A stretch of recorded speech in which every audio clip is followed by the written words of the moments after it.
Muito bem, qual é o caminho que nós vamos seguir? Qual é o caminho que Deus tem reservado para nós? O que nos reserva no fim do caminho? Nós temos que prestar bem atenção naquilo que nós falamos quando Jesus disse que a porta larga leva para um caminho largo que leva à destruição, mas a porta estreita, e o caminho é estreito, leva à vida eterna. Questão de escolher. Será que nós cremos realmente que Deus nos dá a direção a seguir? Sim ou não? Essa é uma pergunta que foi muito fraco, hein? Será que nós cremos realmente que Deus nos dá a direção a seguir? Sim, amém. Mas tem pessoas que seguem outro tipo de caminho, porque a palavra é clara que tem uma porta larga, um caminho largo, e as pessoas vão por ela, muita gente, a maioria. Por que será que está acontecendo isso? Qual é o sentido que nós podemos observar a respeito de algo que nos aflige no dia a dia da nossa vida, e nós estamos sempre procurando um caminho?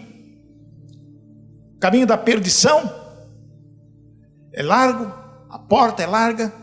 O caminho da salvação é pequeno, é estreito, é complicado, e nós temos que passar por ela. Jesus diz em João 14,6: eu sou o caminho, a verdade e a vida, ninguém vem ao Pai a não ser por mim. Então qual é o caminho estreito? Qual é o caminho estreito? Não ouvi. Qual é o caminho estreito? Jesus é o caminho estreito? Podia ser um caminho largo, pavimentado, asfalto, flores, bonito. Não. Jesus diz: eu sou o caminho, a verdade e a vida, ninguém vem ao Pai a não ser por mim. Quer dizer que o caminho de Jesus vai ter o quê? Aflições. Jesus que disse: no mundo tereis aflições, mas ele diz também: mas tem bom ânimo, porque eu venci o mundo. Amém? Passamos problemas de saúde, problemas de finanças, problemas de relacionamentos, mas nós temos que focar em Jesus Cristo. Ele é o único caminho. Não existe ninguém que leva a Deus a não ser através de Jesus. Preste bem atenção nisso. Como é que está o nosso relacionamento com Jesus? A quem verdadeiramente adoramos? Presta atenção, amados. Tem um hino, chama Hino Nacional Brasileiro, que numa parte da letra diz assim: ó pátria amada, idolatrada, salve, salve. Sim, é isso? Eu não canto essa parte. Quando chega nessa parte eu falo assim: ó pátria amada, sempre amada, salve, salve. Porque idolatrar o país, nós devemos adorar somente a Deus. Amém, irmãos? Eu aprendi isso. Tem muitas pessoas que adoram minha casa. Eu olho para minha casa, eu adoro minha casa. Ah, casa linda, lindo lar, lar lindo, lindo doce lar. Ai, minha casa. Ai, meu carro. Meu país. Adoro o meu país. Olha, gente, tem pessoas que falam isso: adoro o meu país. Adoro o Corinthians. Adoro o Palmeiras. Adoro o Santos. Adoro o São Paulo. Adoro o meu time. Eu adoro o Neymar, eu adoro o Pato, adoro o fulano, adoro o ciclano. Meu Deus, adoro pessoas. Eu adoro aquele artista, eu adoro isso, eu adoro você, adoro você, adoro você. Devemos adorar somente a Deus. Presta atenção, amados, é uma coisa que parece ser simples, mas que é real. Deus não permite que ninguém adore outros deuses a não ser Ele. Nós temos várias passagens na Bíblia em que as pessoas chegavam diante de Jesus e adoravam a Jesus. Um grupo de pessoas queria adorar Paulo, Barnabé. As pessoas falaram: não tem nada a ver. Que a coisa é com Jesus. Não quero adoração. Não quero adoração. Adoração é só a Jesus. Então, João 4,23 diz assim, esse texto, que diz assim: no entanto, esse chegou a hora, e o fato já chegou, em que os verdadeiros adoradores adorarão o Pai em espírito e em verdade. São estes os adoradores que o Pai procura. Glória a Deus! Presta atenção no que diz João 4,23. Está chegando a hora. Está chegando a hora. De fato, já chegou. Isso quer dizer que já passou da hora. Nós estamos no tempo de adorar a Deus, em que os verdadeiros adoradores adorarão o Pai em espírito e em verdade. São esses os adoradores que o Pai procura. Amém, irmãos? E nós temos algo que é muito importante, que é o que nós precisamos ter na nossa vida, que chamamos de fé.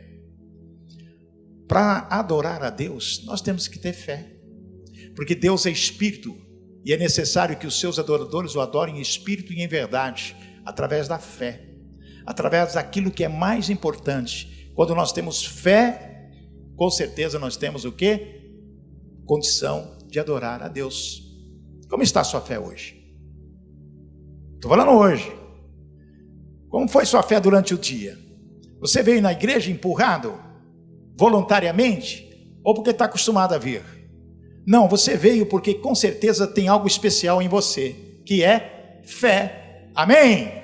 Que é fé. Você está aqui no santuário para adorar a Deus. Está aqui para glorificar o nome do Senhor. Como é que está a sua fé hoje? Tem pessoas que falam assim, eu estou com pouca fé. Eu recebo sempre mensagem, a pessoa fala, a minha fé está enfraquecida. Será que realmente existe fé enfraquecida?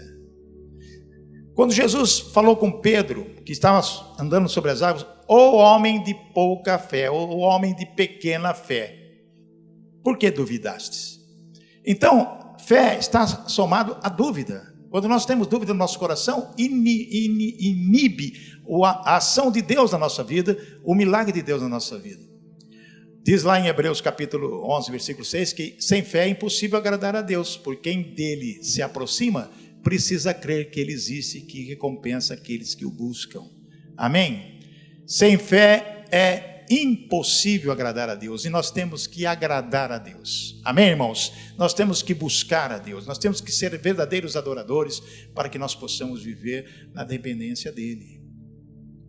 Tem uma passagem na Bíblia. Alguém está assistindo aquela novela da Record, 10 Mandamentos?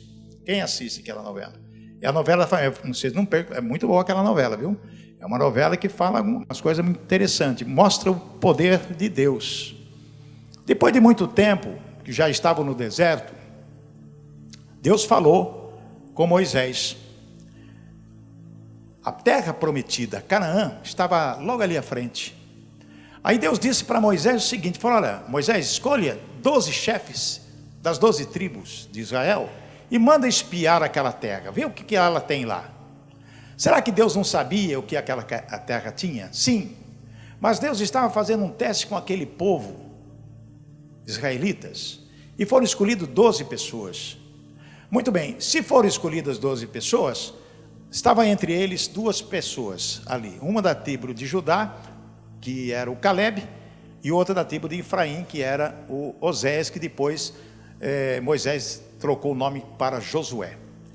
Esses 2 estavam ali entre os outros 10 das demais tribos de Israel. Em Números, abre sua Bíblia aí, em Números, no capítulo 13, nós temos algumas situações que nós temos para vencer problemas. Nós temos como vencer problemas. Quem aqui tem problema aqui, levanta a mão. Eu sou o primeiro, todos nós temos problemas. Todos nós temos problemas. Nós vamos aprender essa noite como vencer esses problemas. Presta atenção, é vencer o problema, não é enfrentar o problema. Porque o problema nós enfrentamos todo dia, não é? Todo dia a gente enfrenta problema. Mas você consegue vencer esses problemas? Existe realmente uma regra, uma técnica para vencer esses problemas? Muito bem. Então o primeiro tópico é conhecer o que enfrentamos. Ou em que enfrentaremos. Nós temos que saber o que nós vamos enfrentar. Que tipo de problema é esse que eu vou enfrentar? Porque o problema, ele aparece, ele já tem um anúncio de problema. Falei, eu vou ter problema com essa coisa que eu estou fazendo, eu vou ter problema com aquela pessoa, eu vou ter problema com isso aqui. Então você tem uma pré-disposição de saber o que pode ou não acontecer. Mas é um problema que vai acontecer. Então nós temos que conhecer o que vamos enfrentar. Muito bem. Os 12 espias Moisés chamou o pessoal, reuniu todos e disse: veja como é a terra e se o povo que vive lá é forte ou fraco. Primeiro problema aí. O que Moisés disse para os 12 espias? Vocês vão lá ver, eu quero que vocês me tragam um relatório. Aquele povo lá é forte ou é fraco? Primeiro ponto. O que Moisés está dizendo? Vocês vão ver se eles têm resistência para se ele tem condição de nos resistir, nos enfrentar. Se ele é forte ou é fraco. Muito bem. Se são muitos ou poucos. Veja só a orientação que Deus deu a Moisés sobre o problema. Se é forte, se é fraco, se são muitos, são poucos. Já pensou se for fraco e poucos? Babada. Vai ser mamão com açúcar. Mas se for forte e muitos, o negócio complicou. Eu preciso saber com quem eu vou lidar, com quem nós vamos lutar. E disse mais ainda na sequência: se a terra em que habitam é boa ou ruim, se as cidades em que vivem são cidades sem muros ou fortificadas. São situações que, para análise de Moisés, porque o povo israelita iriam tomar aquela terra, então era preciso conhecer o campo. Cidades fortes, com muros ou fortificadas. E também o 20 diz assim: se o solo é fértil ou pobre, se existe ali floresta ou não.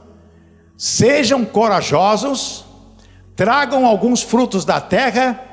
Era a época do início da colheita das uvas.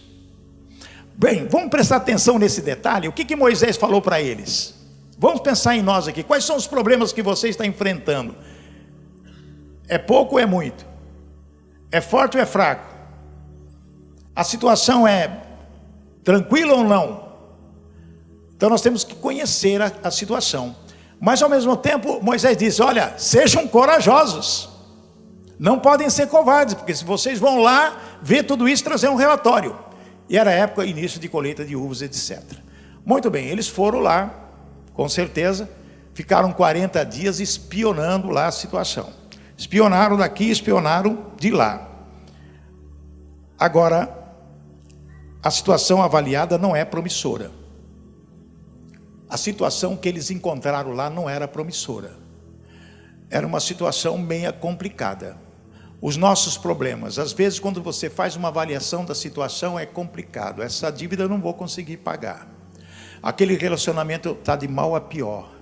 O meu marido não se entende mais comigo. A minha esposa não se entende mais comigo. Meus filhos não se reúnem com o pai nem com a mãe. Minha casa é uma confusão.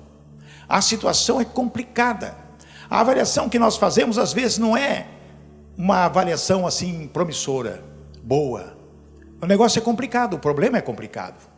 Muito bem, o que os meninos encontraram lá? E deram o seguinte relatório a Moisés: entramos na terra a qual você nos enviou, onde manam leite e mel. Aqui estão alguns frutos dela. Notícia boa ou ruim? Boa. A notícia foi boa.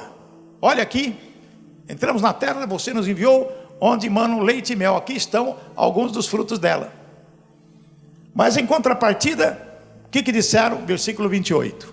Mas o povo que já lá vive é poderoso, as cidades são fortificadas e muito grandes. Também vimos descendentes de Enaque, gigantes. Esse pessoal, 10 deles, trouxeram uma notícia ruim. Trouxeram a boa. É como se dissesse a Moisés: Moisés, nós fomos lá. Temos duas notícias, a boa e a ruim. Qual que o senhor quer ouvir primeiro? Não é isso que as pessoas falam? Tenho duas notícias para te dar, tem uma boa e uma ruim. Qual que você vai me dar? Ih, meu Deus.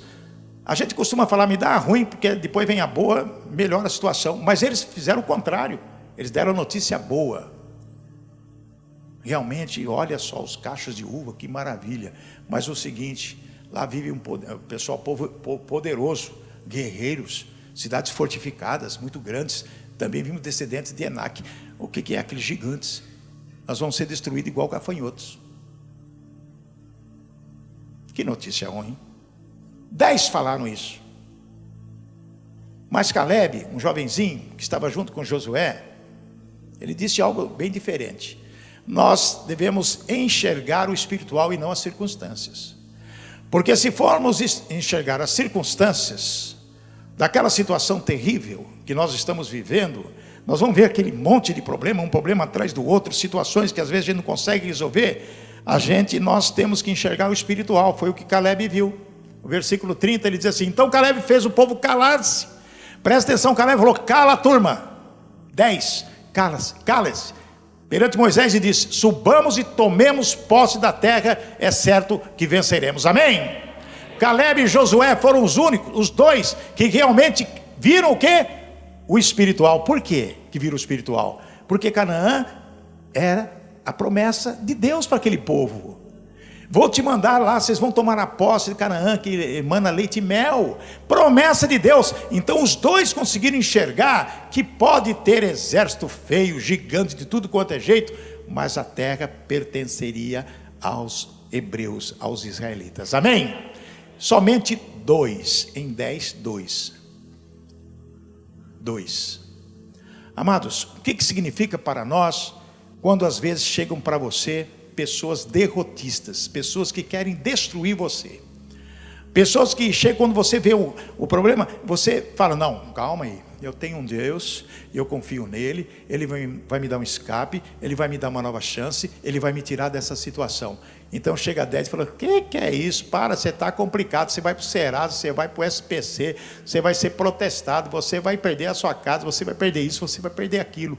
São os derrotistas, não tem solução. Hoje as pessoas vivem neste mundo com problemas, agora não busca solução, não enxerga o espiritual, enxerga só as circunstâncias, os problemas. E isso tem que acabar para que nós possamos vencer esses obstáculos. No extremo perigo só não resta uma coisa. Veja o que diz Hebreus, no capítulo 12, versículo 6. Hebreus 12, 6. Pois o Senhor disciplina quem ama e castiga todo aquele a quem aceita como filho.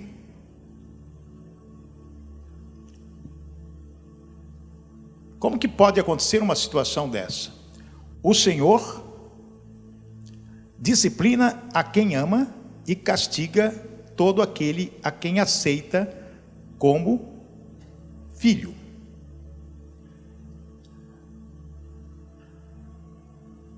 Será que nós somos castigados por Deus? Essa disciplina que nós estamos passando no dia a dia da nossa vida, será que é isso realmente que importa? Será que quando nós lemos esses textos, o Senhor disciplina quem ama e castiga todo aquele a quem aceita como filho? Que castigo é esse? Amados, quando nós sofremos aflições no dia a dia da nossa vida, nós temos que reconhecer que Deus está nos disciplinando, está nos levando para algo maior. Presta atenção, porque às vezes você está passando por privações, aflições, tribulações, uma série de situações. É disciplina de Deus, porque algo falta na nossa vida. Nós falamos no início que Deus procura o que? Adoradores em espírito e em verdade. Já falamos isso, que às vezes a pessoa adora pessoas, casa, carro, tudo essas coisas, e esquece de Deus, de adorar a Deus. E quando essas coisas acontecem, existe algo que é permitido por Deus. O diabo assola, destrói, arrebenta, mas Deus não deixa tocar na sua vida. Nós temos que reconhecer que quando nós estamos às vezes sofrendo, Deus está nos disciplinando. O que Deus está querendo falar comigo? O que Deus está querendo mostrar para mim? Eu tenho aprendido muito a respeito disso. Na minha caminhada de 27 anos com Cristo, há 19 anos nesse culto, eu tenho aprendido semana a semana o que Deus fala para mim e o que eu tenho que consertar na minha vida. E é um processo. Nosso estar com Deus é um processo. Dia após dia, uma nova oportunidade Deus nos dá. Mas nós temos que fazer a nossa parte. Como é que está o seu coração em relação às pessoas? Como é que está o seu coração em relação àquele pessoa com quem você convive? Você tem mágoa? Você rejeita? Você tem antipatia? Você tem raiva? Desconsidera? Desrespeita? Qual o seu comportamento diante das pessoas? O comportamento que você tiver diante das pessoas é o mesmo comportamento que está diante de Deus, porque se desrespeitar, você está maculando o mandamento: amar o teu próximo como a ti mesmo. Se você olha para você e te ama, você tem que amar o próximo.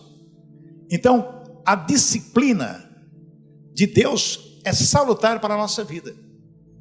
Quando nós estamos no problema, nós temos que fazer essa avaliação. Nós temos que encontrar o que está acontecendo conosco e por que está acontecendo, se eu tenho responsabilidade ou não a respeito daquilo que acontece na minha vida. Porque quando você peca, Deus se afasta de você. Quando você reconcilia com Deus, é através do reconciliamento que você tem com as pessoas. O perdão. Você nunca pode viver magoando pessoas, ou tendo um sentimento de revolta contra uma pessoa que talvez te fez algum mal, e você não consegue perdoar. Então fica encalacrado aqui dentro: eu perdoo de boca, mas no coração não perdoo, não consigo perdoar. Então você tem que se desmanchar diante de Deus. Aí você não pode adorar, você não pode louvar, você não pode orar e buscar a Deus, e você não vai receber aquilo que Deus tem para você. A palavra nos ensina, a oração que Jesus nos ensinou, o modelo: Pai, perdoa nossas dívidas assim como nós perdoamos a quem nós temos ofendido. Se você não perdoa, como você pode ter o perdão de Deus? Como que você pode se relacionar com Deus? Então a situação fica complicada. Deus vai castigar, mas é um castigo santo. Não é um castigo de você ficar no chão se arrebentando, não. É de você ter aflições e você saber lidar com essas aflições olhando para o céu. Você vai olhar para o céu, você não vai olhar para os gigantes, pelas muralhas, você não vai olhar para os gafanhotos, você vai olhar para Jesus. Jesus, eu sou um pecador, eu preciso do Senhor, já estou cansado de apanhar. Se você ler alguns salmos de Davi, você vai verificar que Davi fala: Senhor, olhe para mim, para de me castigar, eu já sofri demais, minha alma está aflita, estou padecendo, chega Senhor, chega. Você tem que ter intimidade com Deus para chegar e colocar diante dele os seus problemas. Se você está passando aflição de qualquer tipo, você vai fazer uma autoanálise dizendo: Pai, onde que eu errei? Eu quero mudar a vida, eu quero sair dessa situação que eu me encontro, eu quero que o Senhor me dê um escape. Mas você tem que fazer a sua parte. As lições práticas em nossa vida que identifica esse estudo que nós estamos fazendo essa noite. O primeiro ponto: a fé é frutífera, a incredulidade infrutífera. A fé traz frutos positivos. Como que é a fé? Eu creio. Sem fé é impossível agradar a Deus. Eu creio em Jesus. Jesus, quando curava as pessoas, ele falou: tua fé te salvou, tua fé te salvou, tua fé te curou. Amados, nós temos que ter fé que o problema que você tem vai ser solucionado. A terra prometida está logo ali, você vai conseguir chegar lá e tomar posse dessa terra, que é a vida eterna que você vai ter, que é o caminho que Jesus oferece para você. Versículo 2, número 2, a fé olha para o Senhor. A fé, você vai olhar para Cristo Jesus. A incredulidade para as pessoas. Às vezes o sofrimento é porque você vai procurar solução nas pessoas. Não, a solução está em Cristo Jesus. Deus é o dono do ouro e da prata, Ele é o médico dos médicos. O seu sofrimento poderá ser solucionado porque através de Jesus, que é o único caminho. O terceiro ponto: a fé diz é possível, a incredulidade diz é impossível. Amados, brincadeira, não dá para entender. Quando nós olhamos para as pessoas e falamos: é impossível resolver esse problema aqui, mas para Deus é tudo possível. Nós temos que crer nisso, amém, irmãos? O 4, a fé honra a Deus, a incredulidade o desonra. Honrar a Deus é colocar a nossa vida diante dele, é colocar a nossa vida para que ele possa realmente olhar por nós e dizer: chega de castigo, chega de disciplina, está na hora, você já está pronto, você já está pronto para ser o meu filho. Você está pronto para deixar de lado essa vida terrível, transtornada que você tem, para ser o meu filho. Amém, irmãos? João capítulo 1, versículo 12. Tem uma passagem lá, algo maravilhoso que Jesus Cristo nos fala. Capítulo 1, versículo 12. Contudo, aos que o receberam, aos que creram em seu nome, deu-lhes o direito de se tornarem filhos de Deus. Amém, irmãos? Se tornarem filhos de Deus, aqueles que creram em Jesus Cristo, tornarem filhos de Deus. Daí ele vai dizer para você, ó, você é meu filho. Chega de aflição, chega de padecer, chega dessa disciplina, chega disso, você vai ser meu filho. Amém? E qual é o pai que ama o filho? É aquele que disciplina o filho. Mas chega uma hora que Deus diz assim, chega, você já está no tempo, já está no ponto certo. Então a fé honra a Deus e a incredulidade o desonra. O 5 pontos, a fé vence a incredulidade e derrota. A fé vence a incredulidade e derrota. O 6, a fé vê a Deus, a incredulidade e os gigantes. Aqueles 10 hebreus que foram ver a terra, a Canaã, eles viram o quê? Os gigantes. O que Caleb e Josué viram? A Deus. Milagre de Deus. Por isso aqui a gente vai ganhar, porque Deus está conosco. O 7, a fé leva à salvação, a incredulidade à morte eterna. Amados, olha o que diz aqui João 5:24. O que Jesus diz: eu afirmo a vocês que isto é verdade. Quem ouve as minhas palavras e crê naquele que me enviou, tem a vida eterna e não será julgado. Amém?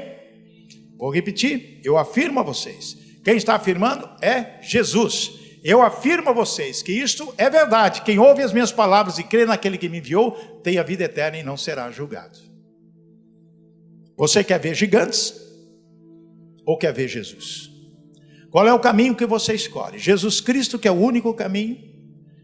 Ou você quer ficar na situação que muitas pessoas hoje estão, adorando deuses, vários deuses, carro, pessoas, ídolos, tudo isso aí. Mas vamos adorar somente a Deus, amém? Eu gostaria de dizer para vocês que estão aqui essa noite, que o momento mais importante da nossa vida, quando nós abrimos o nosso coração.